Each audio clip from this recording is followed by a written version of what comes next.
Hi everyone, my name is Isabel Juarez, and this is my culturally responsive library audit project. For this project, I did not have a set placement. Instead, I was allowed to work with a 3-year-old little girl. I was not able to find placement due to being a stay-at-home mom and the hours not aligning for me. For this project to include more than just one child, I also worked with 2 little boys that fell in between the ages of 3 to 5. As for the library that I used books that I had in my home, as well as books found in the home of the other children.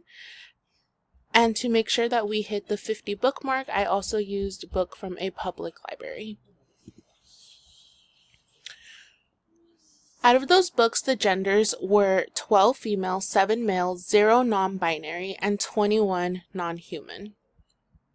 When we look at the main character genders, there were 20 female, 0 non-binary, 9 male, and 23 non-human. A lot of the books that I found did happen to be non-human.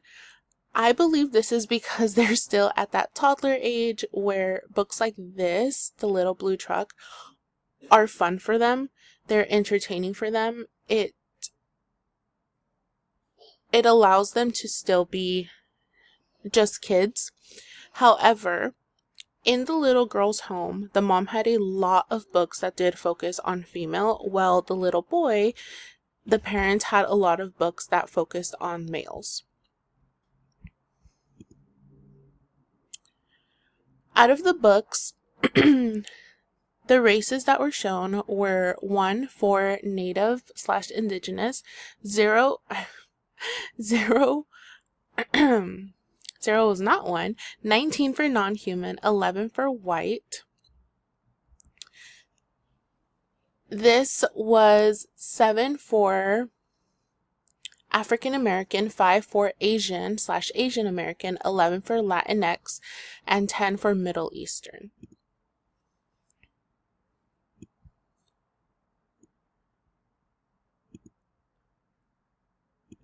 When we look at the main characters that were shown, right here you could see that a majority of it was taken up by non-human. Again, this is in reference to a lot of the books being non-human, whether it was represented by animals, by cars.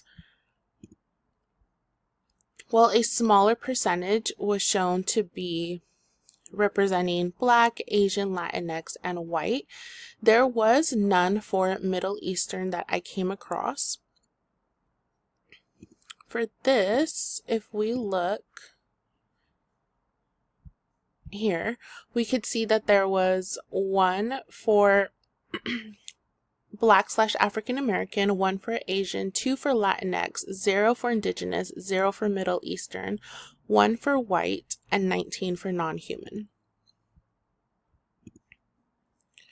When you looked at the book settings, there was 7 in rural areas, 4 in urban areas, 9 in the suburbs, and 1 in the desert. I think from this, I was very surprised by the fact that although I went to a public place, I still could not find a non-binary book to use as part of the library. Another thing that I found really surprising was how many books take place in the desert. A lot of these didn't have a setting, as many of them were just like fun children's books. They never showed a setting. You couldn't really make out what it was. And something else that surprised me was that from all of these books, I could not find any that represented all of the races that were listed. The next thing that I chose to focus on was books with disabilities. Because one of the children that I use does have a disability, the mother does have a book that empowers children with disabilities such as autism. This was a really nice thing to see because besides this book, I did not see any when going over my library. For family structure, most of the family structure was very straightforward. However, there was this book. that focuses on just a child and their father. For language, because one of the children, the little girl, does speak a different language, she does have a book in another language. I was more surprised that there wasn't more that she had. However, I think this could be due to the fact that the parents speak to her in another language. I would say Spanish is a primary language in the household, so that could be a big reason as to why. For religion, I could not find a single book that did speak on religion, whether that was in a household setting, in my setting, or in the public library that I used, although the children and their parents are religious. For the demographic of the students, I had 1 female and 2 males. They were between the ages of 3 to 5. Of that, 1 student was Latinx, 1 student was mixed white and African American, 1 student was white. Of that, 1 student, as mentioned, had a disability, which was autism. 2 have a family structure that is different than just 2 parents and 2 children. 1 speaks another language, as mentioned, which is Spanish. She is Catholic, the 2 other are Christian, and all three of them live in the suburbs. When looking at mirrors, windows, and sliding doors, in my previous research for Lesson 6 of this course, the assignment Culturally Responsive Library Project Step 2 I cannot speak. Analyzing, I stated, as mentioned in mirrors, books, I cannot speak. As mentioned in mirrors, windows, and sliding glass doors, books serve a greater purpose than just telling a story. Books are sometimes windows offering views of the world. These windows are also sliding glass doors, and readers have only to walk through. When comparing the totals for the books to the totals for the students, it does not seem as if the library functions as a mirror and window for the students. However, if you break it down and take a closer look, the library does not cover all of the necessary areas for it to truly function as a way for them to find themselves reflected in the books they read. In order for the library to serve its proper function as a mirror and window for the students, each category in the audit tool would have to be filled. When I filled out my audit tool, a big percentage of it was taken up, as I mentioned, by non-human. Then it went to female, then it went to male, and finally non-binary. In order for my library for this audit project to serve its true purpose of being windows, mirrors, and sliding glass doors for the students to find self-reflection, instead of it focusing more on the non-human, it would have to focus more on female, male, and non-binary so that everybody is included. Along with that, I would have to make sure that more races are covered instead of a big percentage being, once again, non-human or even white.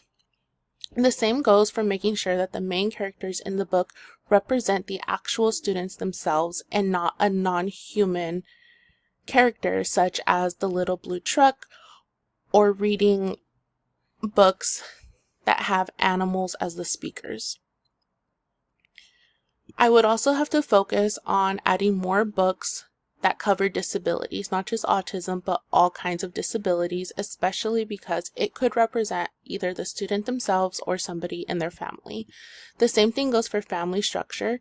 In this course, we covered different areas of family structure, and one of them was being adoption, which is a very important topic to include, especially because now more families are being formed through adoption, and it is important for these kids to see themselves represented instead of just having the normal family structure in a lot of books that's like mom, dad, 2 kids. The same goes for language, especially with the children being so young and language being such an important tool for them that they are still learning, they are still practicing. It is really important to include books of other language, not necessarily to force the kids to read them, but to show diversity. Religion is something that can be controversial, but I do think in a home or a school setting, if it is allowed, religion should be mentioned. once again, not to force kids into it, but to make people aware, especially children since they are so young, that other religions exist, like how this book is titled My Religion, Your Religion. It's stating what is mine and what is yours and how we can all still get along. I also think what could have served a greater purpose was having a greater student demographic. However, I was not able to do that at the time, so I just worked with what I had. So while I do think that some of the books in my library audit served its purpose of being mirrors, windows, and sliding glass doors for the kiddos, especially because one does have a disability, that was mentioned. Two do have a different family structure, that was mentioned. One is Spanish speaking, which is mentioned. As I stated at the end, in order for the library to serve its proper function as a mirror and window for students, each category in the audit tool would have to be filled. And that includes the topics that I did not include, such as poverty.